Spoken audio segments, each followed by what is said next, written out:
Maloni, my name is Ailani Ngatu. I am of Tokelau and Tuvalu and Samoan descent, and we are here today at the Tokelau vs Cook Island uh, Shield Games for 2022.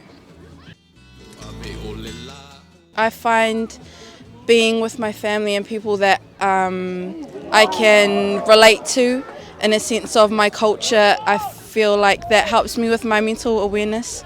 Yeah, just being together with each other and knowing that we all came from the same bloodline, the same islands, is really good to as a identity, like to give myself identity. I feel like a good message for girls out there is to just break any stereotypes that there are in this world of how they picture girls in this world. Just that you don't have to be what people think that you're going to be. You just have to be who you want to be, who you are. And by sticking to who you are, you can become as great as you can be.